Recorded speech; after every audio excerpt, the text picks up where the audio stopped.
देखिए, जब आप भगवान की भक्ति में आगे बढ़ते हैं तो उसमें श्रद्धा का बहुत बड़ा एक रोल होता है। अगर आपके भीतर अपार श्रद्धा है तो उतना ही अधिक आपको लाभ मिलेगा।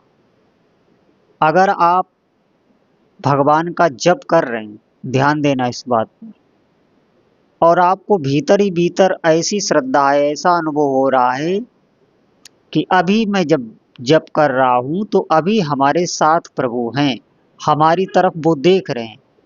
कुछ समय ही आप अगर ऐसा अनुभव करके जप कर लें तो आपको एक दिव्य अनुभूति होने लगेगी। ऐसा लगेगा कि सारे हमारे विकार नष्ट हो गए। आपको बहुत ही ऐसा अनुभव आता है कि हमारे आसपास ही प्रभु हैं, ऐसा वास्तविक अनुभव में आता। ये बात हुई भाव की। और भक्ति मार्ग श्रद्धा पर ही टिका हुआ है, ये मैं कई बार बता चुका हूँ। क्योंकि ज्ञान मार्ग में तो बुद्धि प्रधान होती है, क्योंकि तर्क सबके भीतर रहते हैं और तर्क से ही श्रद्धा नहीं हो पाती। तो तर्क ज्ञान मार्ग में कार्य करते हैं, भक्ति मार्ग में नहीं कार्य करते। जैसे ज्ञान मार्ग में आप चलेंगे तो उसमें बुद्धि बहुत प्रवीण होनी चाहिए, क्योंकि विचारों के द्वारा ही उसमें हर चीज को काटा जाता है कि संसार असत्य है। भोगों से वैराग्य किया जाता है, इंद्रियों को बिल्कुल संयम में लिया जाता है, ब्रह्मचर्य का कठोरता से पालन किया जाता है और भोजन बिल्कुल नीरस किया जाता है। बहुत कठोर साधना ज्ञान मार्ग में की जाती है, जो अब इस वर्तमान समय में करना बहुत ही कठिन है। भक्ति मार्ग ऐसा है कि ये केवल और केवल विश्वास का है। अगर आपको विश्वास हो गया शास्त्रों पर, संतों पर, और आप भजन में लग गए तो आपको दिव्य अनुभूतियां होने लगती हैं। जब सबको अनुभूतियां नहीं होती तो बहुत लोगों के आगे संशय खड़ा हो जाता है कि अनुभूतियां क्यों नहीं हो रही। और ये बात वो सुन रहे हैं कि जैसी आपकी श्रद्धा है, जैसा आपका विश्वास है, वैसा ही लाभ मिलता है, लेकिन ये सुन के भी वो संशय में रहते हैं। इससे ये प्रदर्शित होता है कि हमें विश्वास करके चल पड़ना है, चलने से ही आपको अनुभव में आएगा। जैसे बहुत से साधक ऐसे हैं जिनको नाम जप में वैसे अनुभव नहीं होते जो एक श्रद्धालु साधक को अनुभव में आते हैं। बहुत साधक ऐसे हैं जो बहुत शीघ्र श्रद्धा कर लेते हैं, ये उनके पूर्व जन्म का साधना होती है। वो बिल्कुल ऐसी निष्ठा ले लेते हैं भजन की, और भजन में इतना उनको अपार विश्वास हो जाता है और वो सीधे भजन में चलते हैं। वो कुछ सोचते विचारते नहीं, बहुत श्रम करते हैं वो भजन में, क्योंकि उनकी श्रद्धा बन गई। जैसे हमारी संसार के कार्यों में श्रद्धा बनी हुई है, हमें पता है कि इस कार्य को करने से हमें इतना धन मिलेगा, तो उस कार्य को हम बहुत लगन और मेहनत से करते हैं। क्यों? क्योंकि उस पर हमारी श्रद्धा है, हमें दिख रहा है कि उसे धन मिलेगा।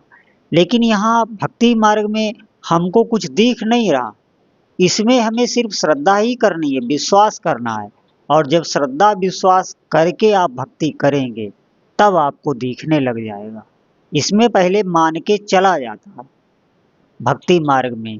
ज्ञान मार्ग में बहुत तर्कशील बुद्धि को बहुत पैना करके और तर्क से उसमें जाना जाता है कि मैं दृष्टा हूँ, मैं स्वभाव नहीं हूँ, मैं अंतःकरण नहीं हूँ, मैं मन नहीं हूँ, मैं ये शरीर नहीं हूँ, और इंद्रियों का बिल्कुल संयम किया जाता है। लेकिन भक्ति मार्ग में नाम प्रधान होता है। वैसे नाम ज्ञान मार्ग में भी है, ऐसा कोई मार्ग नहीं जिसमें जप ना हो, लेकिन भक्ति मार्ग में अपने इष्ट का नाम रूप लीला धाम, इस पे श्रद्धा करके आपको आगे बढ़ना होता है। और जब साधक कुछ समय आगे बढ़ता है जप करता है, श्रद्धा से वो जप करता है, तो उसे अनुभव में आने लगता है, उसका स्वाभाविक ही चिंतन बनने लगता है। जब उसका चिंतन बनने लगता है तब उसको दिव्य दिव्य अनुभूतियां होती हैं। क्योंकि हमारे जीवन में चिंतन का बहुत महत्व है। ऐसे ही आप देख लें, हमारा जिसका चिंतन चलता रहेगा, आप देखेंगे वैसा ही हमारे साथ होने लगता है। जैसा आप सोचोगे वैसे ही आप बनते चले जाओगे, वैसा ही आपका व्यवहार हो जाएगा, वैसे ही आपकी सोच हो जाएगी, वैसे ही लोग आपसे मिलने लगेंगे, वैसा ही वातावरण बन जाएगा जैसा आप चिंतन करोगे। जैसे हम आप देखना, हम संसार का चिंतन करते रहते हैं, संसार की किन्हीं बातों का, किसी राग या द्वेष का, कभी कभी भय का चिंतन करने लगते हैं, कभी कभी क्रोध का, कभी कभी काम का। तो आप देखेंगे हमारा चित्त व्याकुल रहता है, हम दुखी रहते हैं। ये चिंतन का ही है। अगर हमारा संसार का चिंतन ना हो और इष्ट देव का चिंतन होने लग जाए, तो आप देखेंगे उसी दिन से आप शांत होने लगेंगे। सारे दुखों की अगर आपको जड़ से नाश करना है, तो उसका सबसे बड़ा रामबाण औषधि चिंतन ही है। ये ध्यान रखना आप। चिंतन ऐसे नहीं बनता है, उसके लिए बहुत शुद्ध अंतःकरण चाहिए, इसीलिए जप बताया जाता है।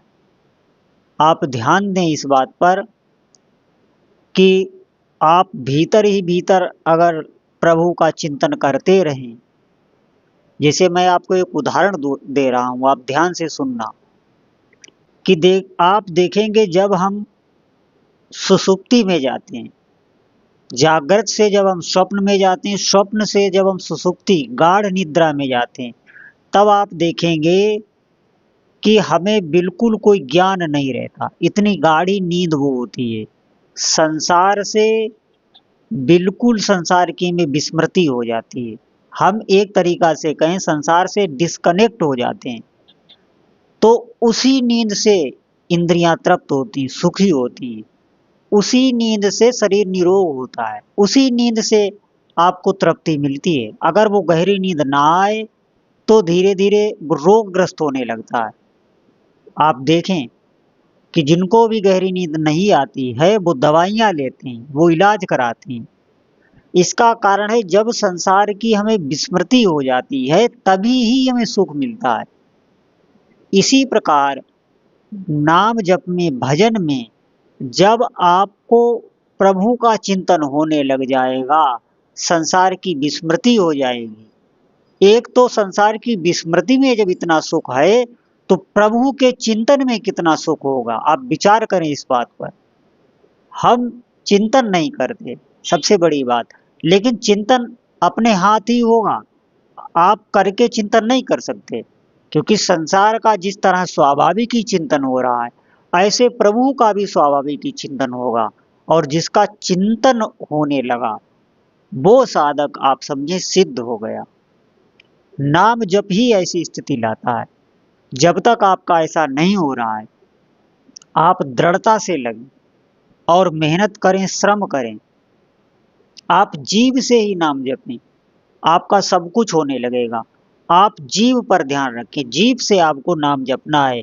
भीतर ही भीतर आपका सुमिरन चलता रहे, बाहर से भले कोई न जान पाए, लेकिन भीतर ही भीतर आप लगन लगाए रखें। आप जीव से नाम जपते रहें, भले आपका मन कहीं जाए, कुछ भी चिंतन करे, लेकिन अभ्यास में आपको ऐसे ही करना है। जब अंतःकरण शुद्ध होता है तब प्रभु का ही चिंतन बनता है, फिर संसार का चिंतन नहीं बनता, फिर भोगों का चिंतन नहीं होता, क्योंकि भोगों से ऊपर उठ जाता है। अभी हम भोगों में फंसे हुए हैं, ये ध्यान रखना। जब तक हमारी स्थिति शरीर संसार में है, भोगों में है, तब तक आप समझे हमारा भजन अभी उस स्थिति का नहीं है। और भजन का जब आपको सुख मिलेगा तो आप निहाल हो जाएंगे।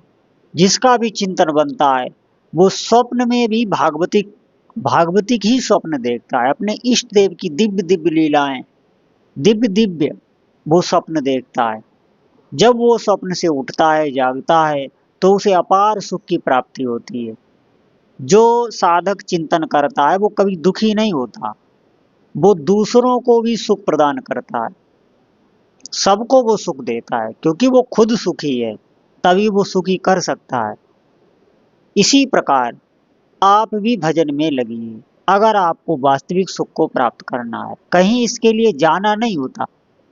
जैसे भजन करने के लिए आपको कहीं जाना नहीं है छोड़ के, आप जिस व्यवहार में हैं, जैसे भी हैं, उसी व्यवहार में कर्तव्य कर्म को करते हुए आपको भजन का अभ्यास करना है।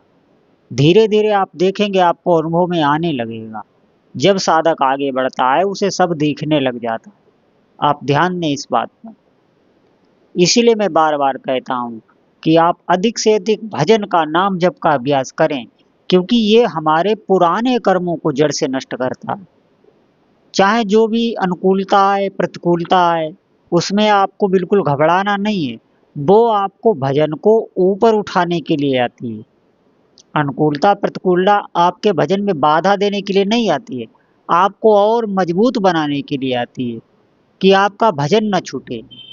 इसलिए, और अगर आप भजन छोड़ देते हैं तो फिर दोबारा आएगी, आपको वहां से उठाएगी। आपकी साधना को ऊपर जाना है। और आप देखें, जो भजन नहीं करते, जो संसार से विमुख हैं, क्या उनके ऊपर अनुकूलता प्रतिकूलता नहीं आती है? आती है, और बहुत भय में वो हो जाते हैं। उन्हें भीतर से कोई आश्रय नहीं मिलता, लेकिन आपको आश्रय भीतर से मिलेगा। कोई भी प्रतिकूलता कभी आएगी अगर, तो आपको भीतर से आश्रय मिलेगा। आपको अपने इष्ट देव का अनुभव होने लगेगा। प्रतिकूलता में बहुत जल्दी अनुभव होता है, ध्यान रखें। अगर आप नाम जप कर रहे हैं, कभी भी आप अविश्वास ना करें। ये जो हमारा मन हमें नकारात्मक सोच देता रहता है भक्ति में चलने के लिए, इससे बचें।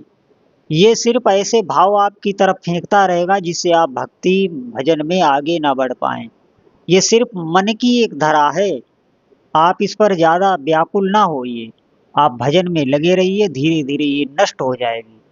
फिर यही मन आपको भजन में उत्साह देगा, यही मन आपका भजन में लगने लग जाएगा। भजन सत्य वस्तु है, अपार सामर्थ है उसमें। वो कोई ऐसे सिर्फ शास्त्रों में लिखा नहीं रखा है, उसे जो करता है वो अनुभव करता है। जो करता है वही अनुभव करता है, दूसरा अनुभव नहीं कर सकता। इसीलिए आप इसमें आगे बढ़िए और अधिक से अधिक नाम जप करिए।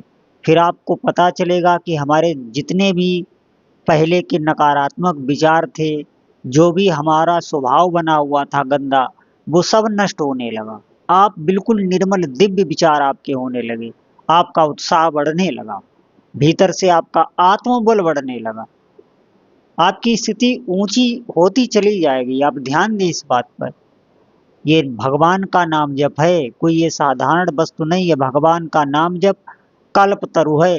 ऐसी कोई कामना नहीं है जो भगवान के नाम जप से पूर्ण ना हो जाए। इसीलिए नाम जप का अधिक से अधिक आप देखेंगे, शास्त्रों में भी इसका बहुत प्रचार हुआ है। संतों ने बहुत इसका प्रचार किया है, बहुत से ग्रंथ भरे पड़े हुए हैं नाम जप में। जो करता है वही इसका अनुभव करता है। तो सभी साधकों से प्रार्थना है, जो ना भी कर रहे हैं, अगर वो सत्संग सुन रहे हैं, तो आज से ही जो भी आपके इष्ट देव हों, उनका आप नाम जप आरंभ कर दें। नाम जप में कोई शुद्धि अशुद्धि की आवश्यकता नहीं, हर स्थिति में आप नाम जप कर सकते हैं। तो सभी साधक अधिक से अधिक नाम जप करें, थोड़े ही समय बाद आपको लाभ मिलने लगेगा। बोलो जय जय श्री सीताराम।